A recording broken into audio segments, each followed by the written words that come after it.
अगर आपके कोई दोस्त है और उसकी बहन आपको पसंद है तो ये तो हो सकता है, लेकिन अगर आप लड़की और आपकी कोई दोस्त है और उसके पापा जी आपको पसंद है, तो क्या ये ऐसा हो सकता है? हाँ, हो सकता है, लेकिन सिर्फ फिल्मों में। लेकिन ये फिल्म किस तरीके से हमारे सामने प्रेजेंट की गई है वो काफ़ी अच्छा था। फिल्म का नाम है 1984 में रिलीज़ हुई है, जिसका नाम है ब्लेम इट ऑन यू। कहानी कुछ ऐसी है कि दो दोस्त होती हैं, जिसमें से एक दोस्त को अपनी दोस्त के पापा जी पे बहुत गंदा वाला क्रश होता है। वो उनको पाने के लिए ज़्यादा बहुत प्यारी प्यारी हरकतें करती है, मतलब बहुत ही ब्यूटीफुली मूवी है। एक आदमी है विक्टर, जिसकी बेटी का नाम है नैन्सी, और उसका एक दोस्त जिसका नाम है मैथ्यू, और उसकी वाइफ और उसका डिवोर्स हो रहा है। और जो डिवोर्स जो हो रहा है वो काफ़ी सीरियस है। तो जो नैन्सी है, जो जेनिफर, जो मैथ्यू की बेटी है, और जो जेनिफर है जो विक्टर की बेटी है, उसको मैथ्यू पे क्रश आया था जब उसको पता लगता है कि उसके वाइफ को उससे डिवोर्स हो रहा है। ये जो है राइट वाले इसका नाम है विक्टर, लेफ्ट वाले का नाम है मैथ्यू। तो वो दोनों वो चारों अपना माइंड फ्रेश करने के लिए छुट्टी बनाने के लिए रियो में जाते हैं, ब्राज़ील में जाते हैं, जहाँ पे वो बीच में घूम रहे होते हैं और बीच में किसी भी लड़की ने कोई कपड़े नहीं पहने, किसी भी आदमी को कोई कपड़े नहीं पहने। ऐसी ही मूवी है, ठीक है। तो वो सब पार्टी करने वगैरह के इन्जॉय कर रहे होते हैं, और फिर जहाँ पे वो जेनिफर कन्विंस करती है अपनी दोस्त नैन्सी को कि मुझे तुम्हारे पापा यानी कि मैथ्यू, ये है मैथ्यू, इस पर क्रश होता है। तो ऐसा होता है कि एक बार वो रात में जब पार्टी करने जाते हैं तो मैथ्यू और जेनिफर उनको पकड़ लेती है, और जेनिफर कहती है कि चलो डांस करते हैं। फिर डांस करने के बाद वो इंटीमेट हो जाते हैं। ये दोनों बहुत ही हल्का सा सीन करते हैं, क्योंकि मैथ्यू ज़्यादा सीरियसली लेता नहीं है, और नैन्सी सब देख रही होती है कि मतलब मेरे पापा जी क्या कर रहे हैं, वो भी मेरी ही दोस्त के साथ। लेकिन वो उसे बताई थी कि पापा जी ने कुछ नहीं करा है, मैंने ही करवाया, क्योंकि मुझे तुम्हारे पापा 10 साल की, जब मैं 10 साल की तब से ही बहुत पसंद है।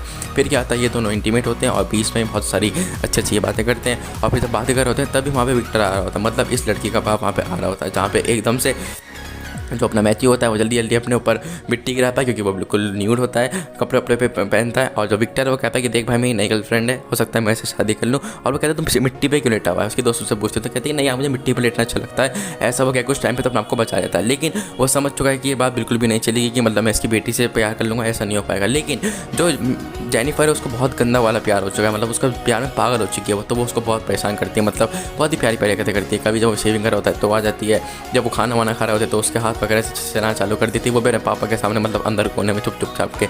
कभी लात मार देती है, कुछ ना कुछ कर रही होती है। और फिर एक टाइम ऐसा आता है जहाँ पे जेनिफर अपने पापा से कहती है, मतलब मैथ्यू से कहती है कि तुम्हें मेरे पापा को बताना ही होगा। तो मैथ्यू से बताने जाता, लेकिन वो उसे नहीं बता पाता, क्योंकि भाई वो विक्टर से डरता था, विक्टर से बहुत प्यार भी करता था, क्योंकि वो उसका दोस्त था। तो फिर जेनिफर कहती है मैं खुद ही बता दूंगी। तो वो जाके कहती है कि पापा जी, मैं एक लड़के के साथ सो चुकी हूँ। तो वो कहता है क्या, कौन है वो लड़के का नाम क्या? वो कहता है वो 42 साल का है और उसकी बीवी डिवोर्स हो चुका है और उसकी एक बेटी है। उसके पापा बहुत गुस्सा कहते हैं कि तुम एक आदमी के साथ सो गई और वो भी 42 साल की, जिसकी एक बेटी है। तो वो कहते हैं कि मैं ऐसा बिल्कुल भी नहीं दूंगा जब। लेकिन जेनिफर के पापा जो है विक्टर उससे काफ़ी प्यार करते हैं, लेकिन वो ये बात नहीं मानती कि मैं तुम्हें किसी 42 साल के आदमी तुम्हें शादी नहीं करने दूंगा। जेनिफर बहुत रोती है, लेकिन वो फिर भी नहीं मानते हैं। तो फिर वो कहते हैं बेबी प्लीज शांत होता है, ये वो होता है। तो ये सब बातें जो है ना सुन रहा होता है मैथ्यू दूसरे कमरे से, क्योंकि होटल में रुके हुए हैं। तो जैसे ही मैथ्यू सुनता है कि वो बताने वाली है तो जल्दी से पैक करके वहाँ से भागने की सोचता है। लेकिन एकदम से विक्टर आता है। विक्टर कहता है कि यार मेरी बेटी पागल हो चुकी है, उसे किसी 42 साल के आदमी से प्यार हो गया है, भाई तो यहीं रुक जाए, क्योंकि वो तेरी बात ज़्यादा मानती है और मेरी हेल्प कर, उस आदमी को ढूंढवाने में हम उसे पकड़ेंगे और उसे समझाएंगे ऐसा मत कर, और तुम मेरी बेटी को भी संभाल, जेनिफर को, क्योंकि वो दोस्त है। तो वो लगता है कि बेटी की नज़र से देख रहा होगा मेरी बेटी को, लेकिन उसे क्या पता कि इसकी बेटी की नज़र से देख रही है। तो जेनिफर क्या करती है, अपना एक न्यूड फोटो लेती है और उसको दिखाती है मैथ्यू को, ताकि मैथ्यू रुक रहा है, मतलब सेड्यूस हो रखे इससे। और मैथ्यू भी सोचता है कि मतलब लड़की ठीक ठाक है। फिर इसके बाद उसे एक आदमी पर शक होता है, विक्टर पे, जहाँ पे उसकी कॉलर पकड़ता है। और फिर वो बताती है नैन्सी कि नहीं पापा मैं इनके साथ बिल्कुल भी नहीं सही हूँ, ऐसा कुछ भी मत करो। और नैन्सी का भी एक बॉयफ्रेंड है जो मैथ्यू की बेटी है। और फिर जब वो रूम में होते हैं तो उन्हें जो है जेनिफर की डायरी मिलती है, जिसमें लिखा हुआ होता है कि मैं उस आदमी की सोई हूँ। मैथ्यू वो सब देख रहा होता है, मैथ्यू को लगता है कि मेरा नाम आने वाला है, लेकिन वो उसका नाम मेंशन नहीं करती है उस अपनी पूरी डायरी में। और फिर उन्हें फिर वही बूढ़ा आदमी दिखता है, और फिर मैथ्यू से खुद ही जाके बताता है कि हाँ भाई तेरी बेटी के साथ मैं ही सोया हूँ। और मुझे लगा तब मार पिटाई होगी, लेकिन विक्टर उसे गुस्सा तो होता है, लेकिन वो उसे मारता नहीं हो, कहता है कि तुमने ऐसा क्यों करा, मतलब मैं तुम्हारा दोस्त मानता, तुम मेरी ही बेटी के साथ ये सीन कर लिया। तो वो सब बताता है कि नहीं मैंने नहीं, उसने करवाया। और तो फिर उसको शक होने लगता है कि हाँ ये दोनों के दोबारा सीन ना कर ले। इस वजह से वो ज़्यादातर रात को जागता रहता है और अपने बेटी और उनके रूम के आसपास मंडराता रहता है। और फिर मैथ्यू उससे कहता है कि मेरे से गलती हो गई, लेकिन फिर वो उसे मानने लगता है। लेकिन तभी उसकी वाइफ आई थी कैरन, मैथ्यू की कैरन, में बताया था कि डिवोर्स हो चुका है, लेकिन वो वापस आती है और कहती है कि तुम्हारा क्या चल रहा है यहाँ पे, सीन क्या है ये।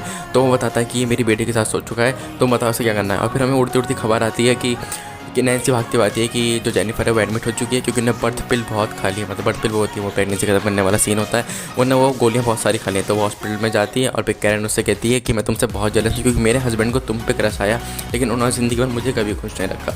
डॉक्टर उसे कहते हैं वो बच जाएगी, लेकिन उन्हें बर्थ पिल्स बहुत ज़्यादा खा ली है, बर्थ कंट्रोल पिल्स उन्हें बहुत ज़्यादा खा ली हैं। और फिर कैरन उसे बताती है कि तुम ऐसा नहीं करना चाहिए। और फिर 2 महीने बाद हमें पता लगता है कि ब्राज़ील में जेनिफर को लड़का पसंद आ चुका है, जो कि हॉस्पिटल में उसे मिला जब वो एडमिट थी, और वो दोनों यहीं रुकते हैं और फिर पूरी फैमिली वहाँ से चली जाती है। और फिर इसी के साथ ही मूवी ख़त्म होती है। और कुछ वीडियो वगैरह देखने तो इन वीडियोस पे क्लिक कर लो। और हाँ, वीडियो काफ़ी ठीक ठाक तो मुझे काफ़ी पसंद आई, तो हाँ आप जाके देख सकते हो। प्लीज़ चैनल को सब्सक्राइब कर लेना। फिर मिलते हैं अगली वीडियो में।